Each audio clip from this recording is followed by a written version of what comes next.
په تورخم کې د پاکستاني مرتدو پوځیانو بله شرمناکه واقعه. په تورخم کې پاکستاني پوځیانو د افغانانو څخه د اخیستې رشوت د ویش پر پیسو سخته جګړه کړې چې په پایله کې لسګونه تنه ټپیان سوي دي. په تورخم کې د پاکستان د پولیسو او ملیشو ترمنځ د رشوت د ویش پر سر شدید اخوډب رامنځته سوی. دا چې یا د پولیسو ولې جګړه کړې، څومره پوځیان زخمیان دي، که غواړئ پوه سئ نو ویډیو تر پایه وګورئ. سلامونه قدرمنو لیدونکو، مشال پریس یوټیوب چینل ته مو هرکلی کوم. په تورخم کې د پاکستاني پولیسو او ملیشو ترمنځ د شخړې له کبله تورخم تر لنډې مودې بند سو. په تورخم کې د پاکستاني ځواکونو د خپلمنځي اخوډب له کبله دا دروازه د لنډې مودې لپاره بنده سوې ده. په ټولنیزو رسنیو کې له خپرو سوو ویډیوګانو داسې ښکاري چې په دې اخوډب کې له وسلو کار نه دی اخیستل سوی. پاکستاني رسنۍ وایي چې دا شخړه د پاکستاني فدرالي پولیسو او ملیشه ځواکونو ترمنځ سوې او په نتیجه کې د دواړو خواو غړي ټپیان سوي دي. دوی وایي چې شخړه په دې سوې چې یوه خوا وایي چې په پوله کې د اسنادو کتل د دوی مسؤلیت دی او بله خوا وایي چې دا د دوی کار دی.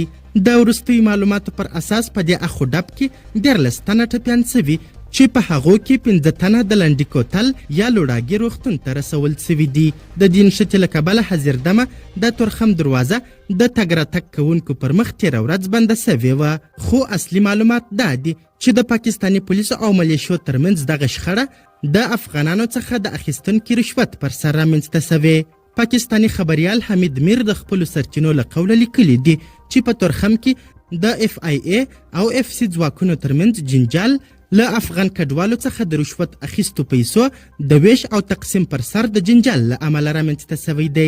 نوموړی وایي دواړو ډلو په پیسو کې د برخې پر سر د جوړ نه راتلو له وجې د یو بل ګریوانونو ته لاسونه واچول او په دې روژه کې یې یو او بل ښه وډبول. د معلوماتو مطابق په دې جنجال کې د دغو دواړو ادارو 14 پاکستاني کارکوونکي ټپیان سوي دي. یو بل تن د ټولنیوز خبریال سید شینواري هم پر خپل ایکس پاڼه لیکلي دي تورخم له فرضي کرشحه غاړه د ویزو او پاسپورت په چک ځای کې پاکستاني افسران خپلو کې له افغانانو د ټول کړي رشوت پر پیسو سره نښتي.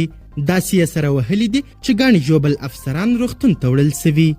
قدرمنو لیدونکو، د ویډیو له کتلو مو نړۍ مننه. د لا زیاتو او نورو لحظه پر لحظه خبري مطالبو لپاره زموږ همدغه مشال پریس یوټیوب چینل سبسکرایب کړئ. تر بیا او بلې ویډیو ښه وخت ښې چارې د الله په امان.